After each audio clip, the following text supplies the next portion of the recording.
Dr. Sherry Walling, clinical psychologist, founder, and CEO, consultant, and coach. Thanks so much for joining me on the show today. My pleasure. I know I'm like a hard ticket for you to get. So, thanks for working with my scheduling team. Yeah, this was great. I had to talk to 3 of your assistants, use your SavvyCal link, do all the things. So it's great to have you here in the Squadcast room and just be able to chat it up. Been a long time since we talked. Yeah, like a good 10 minutes or so. That's right. But it has been a long time since you've been on Startups with the Rest of Us. It's been a long time. I was starting to get my feelings hurt. Oh, I'm sorry to hear that. Rejected. I need to set a calendar reminder is what I should do and bring you on the show every so often. Because I think you've become such a staple in the broader startup space at this point, but especially, in the microconf bootstrapper space. I think you were, if I recall, the first one to get on a microconf stage and not talk about marketing and growth and to talk about feelings and burnout and how to stay sane while starting up. The human side of the startup. Yep, that's right. And so I want to run through a few things today with you. I mean, there's so much we could cover. And actually, I want to have you back on because you are in the process of publishing a book through a publisher. And that will be out in a matter of months, if not 6 to 12 Yeah, months. let's try about a year. Yeah, okay. So that's how publishers work, right? April-ish. Okay. So I'd love to have you back on to just, go deep on that, both the publisher process, because we self-published your first book, The Entrepreneur's Guide to Keeping Your Shit Together. Our first book. That's what I said. You get some of the blame. Okay. I heard I just want to rope you in. Yeah, totally. I'm the with. It says Dr. Sherry Walling with Rob Walling. I'm on the side there. I contributed some content. But yeah, so self-published that, and now you're going through a publisher, which I think is super interesting. And that book is about grief and your journey of the past several years, actually. You lost your dad to cancer, lost your brother to suicide. You've, obviously been public about this on your own podcast and other interviews. So I'd love to spend, as we get to the point of the book, I'd love to have you back on and dive deep into that. But I have heard you say something that's intriguing to me. And what you told me, it was kind of an off-the-cuff comment, but you said something about grief is part of entrepreneurship, that so much of what we do as founders and entrepreneurs involves grief in one form or another. And I think the context, you and I may have been, I don't remember if we were talking about like firing an employee or a co-founder breakup or selling a company. Or all of those things. Exactly, plus some. Like you work with so many founders and you see them go through hard things as well as have amazing, I think victories, and you see all of that. So talk to me a little bit about what you meant when you said, grief is it's such an important part of entrepreneurship. And frankly, it sounds like if we're going to be an entrepreneur, we need to learn to deal with and handle and healthily process grief. Yeah. So if we think about grief as the emotional reaction to loss, often we talk about it in the context of death. And of course, there's a big grief process that goes along with the loss of life. But there's all of these other little griefs, all of these other moments of having an emotional reaction to something that's lost. And I think it's such a particularly important conversation among entrepreneurship because, number one, we're taking lots of risks. We're trying lots of things. We're often operating just at the edge of our capacity. So we're learning to hire. We're trying new features. We're exploring and experimenting. And a lot of those things aren't going to work. And we talk about that in context of failure, which is good. That's an appropriate term for that. But I think there's also like a little emotional reaction every time we hope for something that doesn't work out, or we build something that we then lose. So there's lots of little griefs, and you named some, an employee that we're excited about that doesn't take the position or leaves, a set of customers that we want to work with that we aren't able to reach, or they no longer favor our offering. And I think one of the really surprising and really big griefs that goes along with entrepreneurship is when a company sells. And I work a lot with entrepreneurs who are in transition. And so I'm helping people go through the process of deciding to sell, how to go through that process sort of from the inside, from their own mental health process. And there is so much grief that goes along with that, even if it's a great payday, right? Even if it's the thing that they worked for and they wanted, it's still this major shift. And there are lots of losses. And so a big part of, I think, going through a healthy kind of a life cycle of an entrepreneur is having a lot of moments of grief. Hopefully this big grief at the end when you have a big exit. I think most of us aren't good naturally at dealing with loss and at dealing with grief. How can a founder get better at that? I think it's important to pause.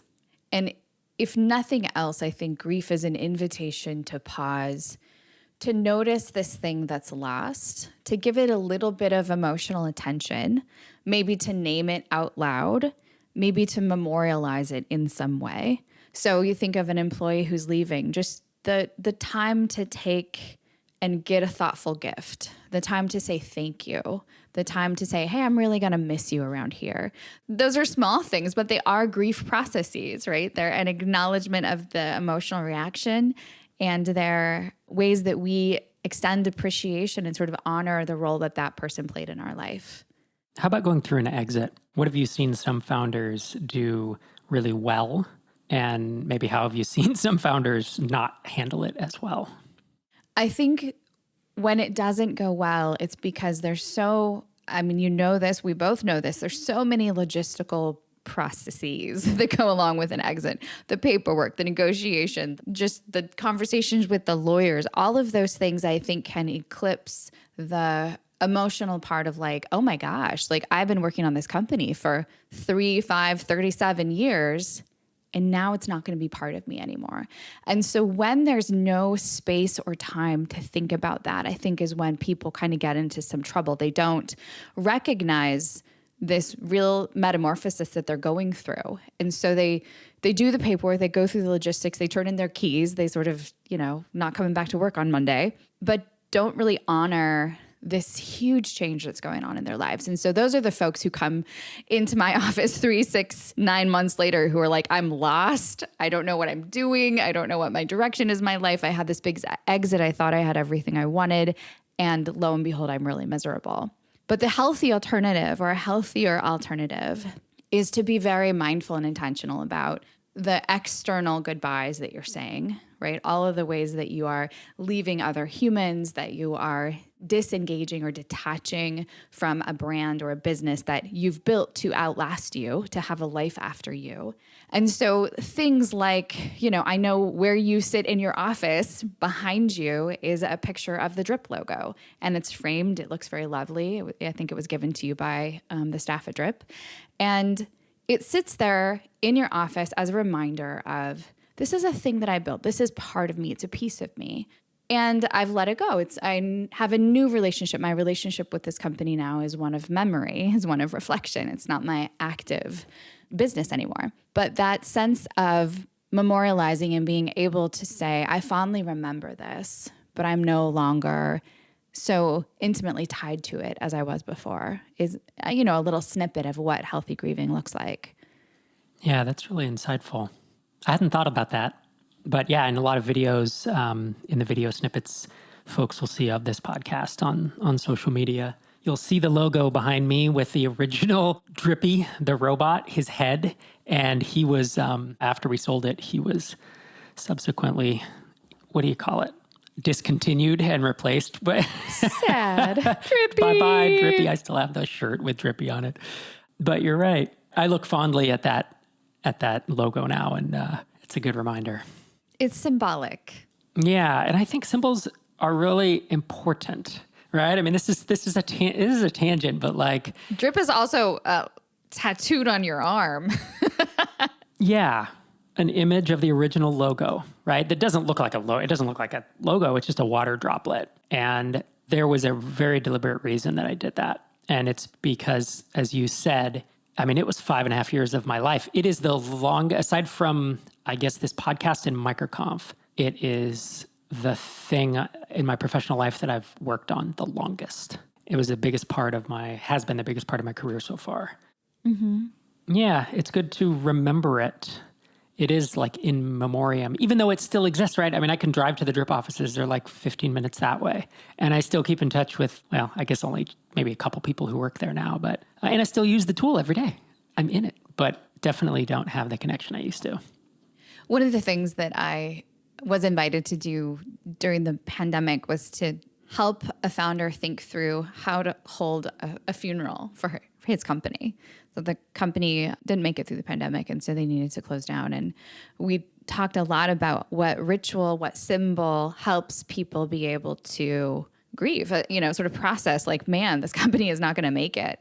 And so you think about a memorial service and, there's someone who facilitates it. They share memories, they share pictures, and often there's a time for people to exchange memories.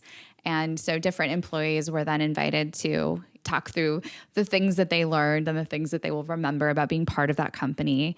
And then everybody, went away with like a mug of the logo of the company on it. And I think it was a Zoom meeting, right? But it was the symbolism of like, this is ending and we need a way to say goodbye, and to acknowledge that a company is kind of like a person in a lot of ways, right? We have a relationship with a company. So I think there's a lot of creative ways to think about grief in the entrepreneurial space that help us honor the feelings that we do have about these entities that we call companies.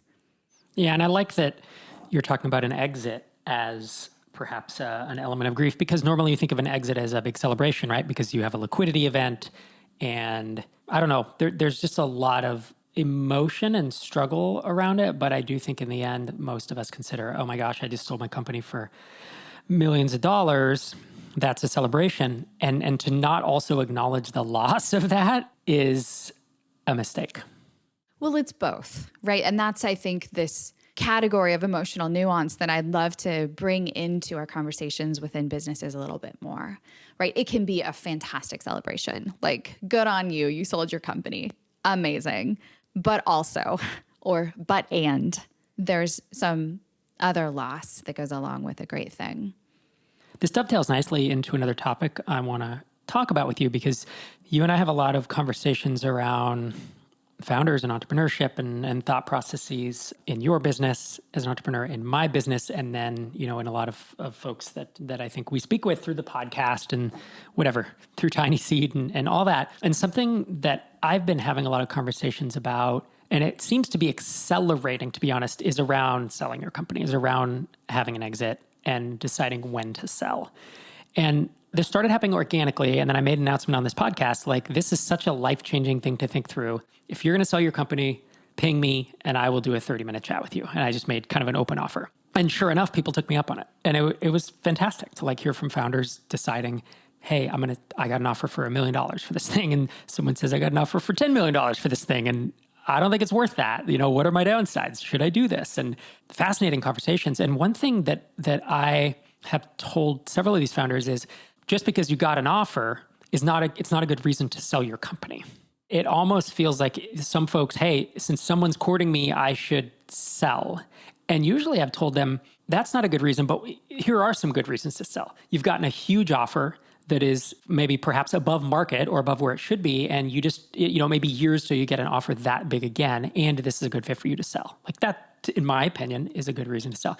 Another one is if you feel like there's some calamity that perhaps you could ride this business over the top, that it could plateau. So maybe you have platform risk and you're reliant on scraping Amazon or scraping Google. And every day you wake up and you think, man, they're going to shut me down. Or if you think this whole industry is going to plateau, or my app is going to plateau, or whatever. There's things mentally, I think, that, you can get around there. And then one of the other things I've told folks is, or if you're just done with it, like if you're mentally done, you're exhausted with it, and, maybe you're burned out, but maybe you're just like, I'm so over this thing and I don't want to work on it anymore. And I had said that in conversation with you when we were going back and forth, and you said, I don't necessarily agree with that third one because I think that's fixable. And I really like that perspective, right? Because I don't like being backed into a corner and having to sell, because burnout is almost like I just need to sell because I can't handle this thing. But walk me through your thought process there. How do you think about those reasons that I've said? Because I come at from the founder perspective and now an investor advisor perspective. You come to it from, coach, a consultant, and a psychologist perspective.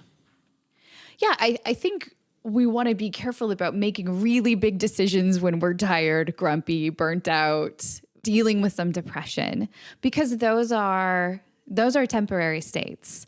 I know burnout can feel absolutely overwhelming, and I in no way mean to minimize its power, but it's because it is such a powerful distortion, really, of our typical neurological capacity, in that burnout literally makes our brains less flexible and less fluid. It's not the best state of mind in which to make a really significant decision. So if burnout is the driver, if I'm just done with this, I think it's at least worth exploring some other options.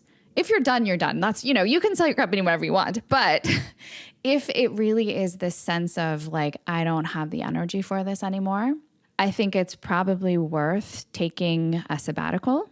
I think it's worth, bringing in a CEO or someone else to run the company, even on a short-term basis. I think there are some other options that are at least worth exploring so that you can clear your head enough to have that long-term perspective of what do I really want? Yeah, it's perspective, I think, is the way to think about it. When you're too close to something, or as you said, you're upset, you're in your own head, it's such a bad time to make a permanent decision, because there are a lot of decisions we make day to day, and 98% of them you can reverse. Selling your company is not one of them. You have to be sure about this. And you've talked with people through burnout and helped them work through it. I was talking to someone who's like, I think I'm burned out. I need to take a week or two off. And I was like, I think it's longer than that. And so when you detect someone is burned out, or whether they're telling you that or you see the signs, what's your go-to plan to get someone back in a state of mind that isn't just exhausted? One thing that's tricky about the terminology here is it's not binary. Like, you're not sort of in a category of burnout or not. That burnout exists on a continuum. And so one of the things that I'm always assessing when I'm talking with someone is, how burnt out are they? And when we talk about burnout, like from a clinical perspective, from a technical perspective, there are three kind of clusters of symptoms, or three components that we look at. And one is physical and emotional exhaustion. That's probably the thing that feels most obvious to us, like, oh, I'm just tired. I don't have no energy for this. The second is a sense of cynicism and detachment. So we just don't care the way that we used to. There's something sort of hardened in our heart or in our mind toward our company or toward the people that we work with. And the last component is a sense of no longer seeing your own effectiveness. So really can be very distorted, can be totally contrary to any objective evidence. This sense that, like, I'm working so hard and accomplishing nothing. It's not moving anything forward. None of this matters. So the three of those together is obviously a really, really crappy way to feel. Like, you're working really hard. You don't have any energy. It feels like it's for nothing, and you don't like anybody anyway. Not a place anybody wants to linger for a long time. But one of the things that does happen is, in burnout, we do see neurological changes in the brain. We can see it on a brain scan. We see certain parts of the brain being more active, certain parts of the brain. We see less neurons, fewer neuronal attachments. And so we start to see changes in the brain that can become this kind of self-fulfilling prophecy, or a cycle that keeps us in burnout. So when we're talking about true burnout, I mean, somebody who's really quite fried, we have to take a long enough break to let the cells in the brain rebuild. And that's why, often you are talking about probably a 6-week break, which is, nobody loves to hear that, but it is on a biological level kind of what we're looking for when we are hoping to see those brain areas rebuild the circuitry that is necessary for us to be creative and engaged in problem solving and have energy and patience and perspective. Yeah, 6 weeks is a long time. It's a really long time, and it's really hard for founders. And so, a lot of what I do is try to figure out how to make that work, but then also try to do a staged approach where maybe it's a 2-week vacation, and then we see how someone is, right? Did you really rest? Were you able to really detach from your business? Okay, is it okay to go back maybe in some limited capacity? There are ways to get creative with it. And obviously people figure it out. People do recover from burnout. But I think the thing that is required is for people to take it seriously and understand that it's not just a feeling, like it does exist in your brain, the organ of your brain. So all that to say, like, if you're talking about making a huge decision, like, I don't know, like, you don't choose to go home with when you're super drunk. Like, you just, like, your brain needs to be healthy to make good choices. And so your brain on burnout is not a super healthy brain. which is why we need to get back to a healthy brain before you really want to make a choice about selling your company or not. And sometimes the numbers just work out and yeah, you're burnt out and you got a great offer and cool, do that. But if burnout is the primary driver of a sale, I think it's really worth some reflection first. Yeah, easy to make a bad choice in that mindset. So to wrap us up for today, I want to dig into one other topic that you had brought up that I thought was interesting and pertinent for this time of year. But you talked about changing up your work schedule for summer, potentially working, I guess, shorter days, spending more time with family, picking up a hobby. Like, what kind of stuff do you think about? We have 2 kids. Our kids are on break for the next 10 weeks, right? And they have some camps, and then they have weeks with no camps. And then you and I and the kids are going away for 2 weeks over the next couple months. I mean, we have stuff planned, but how do you imagine how our summer will be different? And how do you think founders and folks who maybe have some control of their schedule can and should look at the next few months of summer? Yeah, I think there are 2 components to this conversation. One is this sense in which our time with our families is really precious. And I know it's really easy to say that, but to really think about how to put that in action, to recognize that you have only 18 summers with your children when they're at home with you. My friends Jim and Jamie Shields wrote a book called 18 Summers in which they kind of outline this case for really diving into that summer season, especially if your kids are in a traditional school schedule, to let it be this time of really connecting, making memories, building traditions, like all of the really fun, juicy parts of being in a family. And obviously, as entrepreneurs, most of us are really busy and our businesses don't stop just because school's out, but there are some creative ways to redo the schedule or plan those trips, plan those, movie marathons, even the things that become family lore and shared family experience. And so I think summer is a really good time to just take more pauses and as families, as people in any kind of relationships, to really enjoy the ability to be together in a different way and to prioritize that in your business and even for the people that work for you, to make that more possible for them.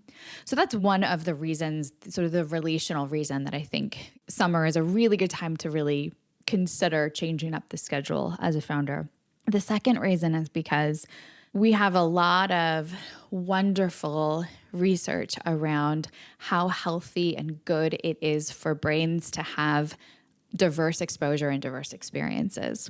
So like you and I, we spent the pandemic in front of our computers in our home offices, kind of not leaving the house, not even leaving the room that we're in very often. And now that that is easing, and now that, the weather in Minnesota is lovely, what a treat for our brains to have them be exposed to a variety of different settings and activities. And so this is a great time to jump on a hobby, to learn something new, to go on a canoe trip, to just do something different with your body and your attention, to solve different kinds of problems, to be in different kinds of spaces. And I won't go into a deep dive lecture on this, but there is so much evidence that that is incredibly helpful to your business because, again, a brain that's exposed to a diverse variety of stimuli is healthier, has richer connections, and is better able to solve problems and be creative and do all of the wonderful things that help us to be great entrepreneurs. So your brain wants a little vacation time, a little hobby time, a little fun. Yeah, and as entrepreneurs, it's funny, a lot of us have the ability to make things happen and the motivation to go out and do things really well with our business. And what I found for myself, and I think some other founders, is I really don't have a lot of motivation or get up and go to go out and do a kayaking trip or to drive an hour each way to a water park on a Friday. And yet, when I'm forced to do those things or invited to, as I usually am, I really enjoy them. And once I'm out there on the canoe or once I am at the water park, I think to myself, this is so cool, this different environment and these 3 hours off of work that I would otherwise be sitting at that same desk are really rejuvenating. And I think that's the key, is to be able to take that break and take that first step and force yourself out the door. And whether you have a family member who is able and willing to do that, or whether you have to essentially through sheer force of will or discipline or whatever it is, get yourself out the door to go do those things. It's important. It's also why most of us do this, right? We have chosen a path that allows for a lot of freedom and theoretically, if it's going well, a lot of freedom. And many folks don't enjoy it, don't exercise that freedom. I mean, nothing makes me want to sort of reach through the computer screen and whack someone gently on the head than them having a conversation about they feel too busy to go out and ride their bike in the middle of the day. And it's like, you don't have the boss. You don't have to check in, check out. You can schedule your meetings around a 1-hour bike ride once a week. Like, make your life work the way that you want it to. And, I think that should probably include a lot more play than most of us give ourselves time and space for. And I will also make that case that it's good for your business. Dr. Walling, thanks so much for joining me on the show once again. I want to have you back here when your book is ready and we can do a deep dive into that. If folks want to hear you talk about the mental side of entrepreneurship and how to stay mentally healthy while doing these hard things, they can check out the Zen Founder podcast, as well as sherrywalling.com. And thank you for joining me on the show this week. As always, it's been a pleasure talking to you. It was great to have Sherry on. It really has been too long. Like, we live in the same house. I don't know if I didn't do that in the intro, but I'm figuring since our last names are the same that you picked up on that. But I really enjoyed our conversation today. I hope you did as well. I will see you on Twitter. We are at StartupsPod. Come follow us there. And I'm at Rob Walling. And if you want to follow Sherry, she's at Zen Founder. Thanks so much for joining me again this week. And I'll be back in your earbuds again next Tuesday morning.